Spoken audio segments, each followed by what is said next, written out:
साथियों, numerical analysis की बात करें तो ये जो पार्ट है ये बीएससी यानी ग्रेजुएशन वाला मैथ्स का पार्ट है और इसमें कुछ ही क्वेश्चन ऐसे होते हैं जो अक्सर एग्जाम्स के अंदर पूछे जाते हैं, चाहे आरपीएससी फर्स्ट ग्रेड हो सेकंड ग्रेड हो।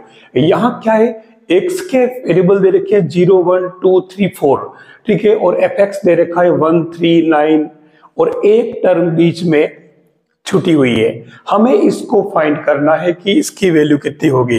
देखिए मैं कितने शॉर्ट मेथड से और बिल्कुल सही आंसर तक आपको पहुंचाता हूं। ये क्वेश्चन आरपीएससी में पिछले वर्षों में पूछा गया है। हम सबसे पहले यहां देखते हैं कि कुल 5 वेरिएबल है, ठीक है, और इसमें से एक छुटा हुआ है और गिवन कितने हैं, 4 गिवन है। ये समझने वाली बात है। 1 2 3 और 4 गिवन है। इसका मतलब ये हुआ कि ये delta 4 F X equal to 0 होगा। ये आपको ध्यान रखना पड़ेगा। अगर इससे एक ज्यादा हुआ तो वो मतलब इससे पहले वाला है तो वो कांस्टेंट हो जाएगा, 4 होते ही 0 हो जाएगा। और ऐसी कंडीशन में आपको डेल्टा की वैल्यू आपको पता होगा, मैंने पिछले वीडियो में बता रखा है। ये बन जाएगा, मैं इसको डायरेक्ट एफ लिख लेता हूं, x0। अब यहां इसको खोल लिया तो ये क्या बनेगा, ई स्क्वायर नहीं क्योंकि 4 है ना। तो अब यहां समझने वाली बात है, इसको खोलने के लिए हम एक तरह से बाइनोमियल की तरह यूज करते हैं। तो यह n इक्वल टू 4 है तो ये 4c0 e4 प्लस, देखिए यहां अल्टरनेट प्लस माइनस चलता है तो मैं एक बार माइनस लगा लेता हूं और माइनस फिर 4c1 और ये ई आपके 3 हो जाएगा। आई जो है वो क्योंकि ये शिफ्ट ऑपरेटर है, ध्यान देना, I F X equal to, नहीं शिफ्ट ऑपरेटर नहीं, ये आइडेंटिटी ऑपरेटर है और इसीलिए ये एफ एक्स ही आता है।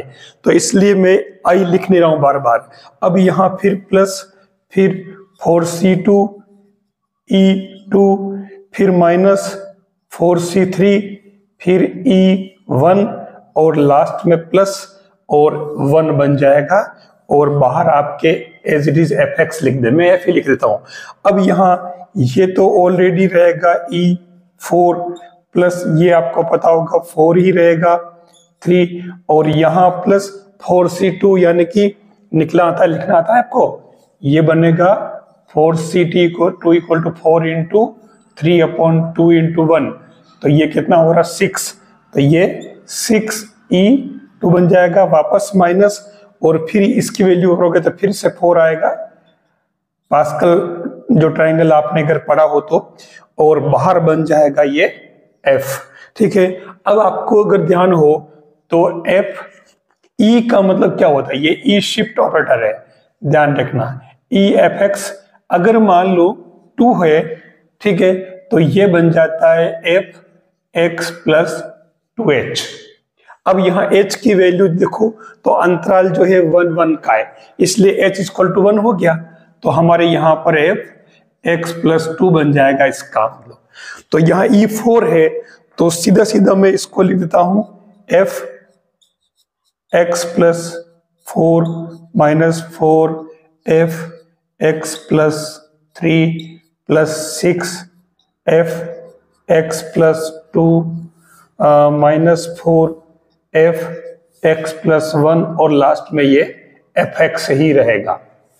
अब हम इसमें x इक्वल टू रख लेते हैं 0, तो ये बन जाएगा आपके क्या, f4 माइनस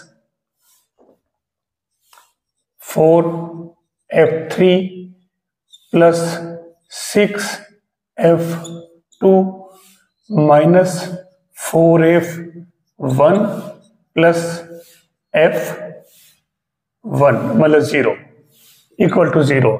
हमें जो फाइंड करना है वो अपने आप आ जाएगा। अब f4 कितना है, 81, ये 81 पुट कर दो, ठीक है, ये सिस्टम याद रखना बस खाली।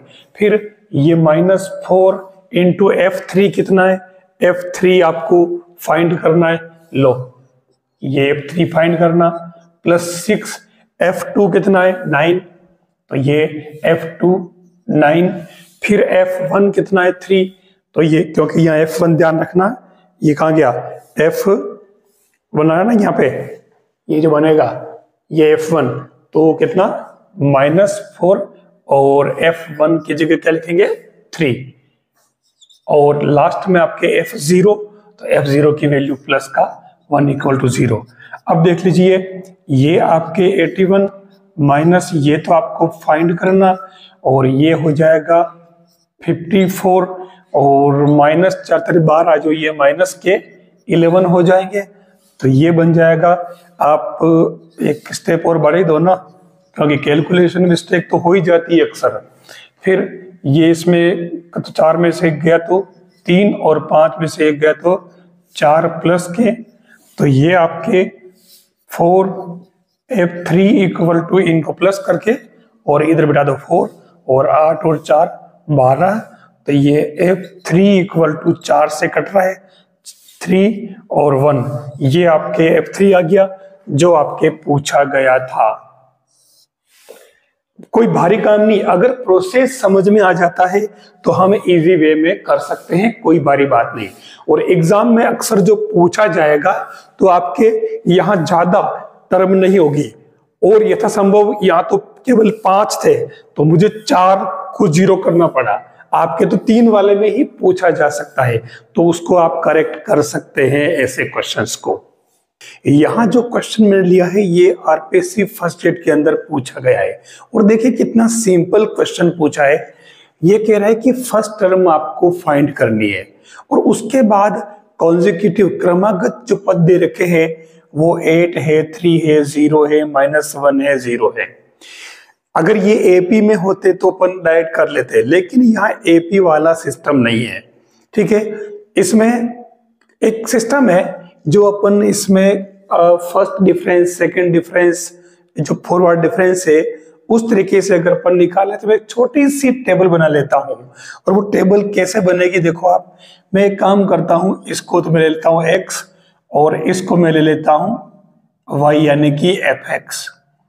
फर्स्ट टर्म मान लो 1 2 3 4 यूं चले, तो ये फर्स्ट टर्म जो है इसमें यहाँ पता नहीं है, इसने क्या फाइंड करनी है, मैं इसको नाम दे देता हूं y1। अब ये अगली वाली जो है वो 8, फिर 3, फिर 0, और फिर यहाँ अगर फिफ्थ वाले टर्म की बात करें तो ये -1, और 6 वाले टर्म की बात करें तो ये 0। वैसे ये सीरीज वाले सिस्टम ही है, लेकिन क्योंकि न्यूमेरिकल एनालिसिस के अंदर डाल दिया तो हम थोड़ा सा उलझने स्थिति में आ जाते हैं, जबकि करना कुछ नहीं है, हमें एक एक करके इनका डिफरेंस निकालना होता है। तो यहाँ वाला डिफरेंस तुम्हारा y1 -8 बन जाएगा।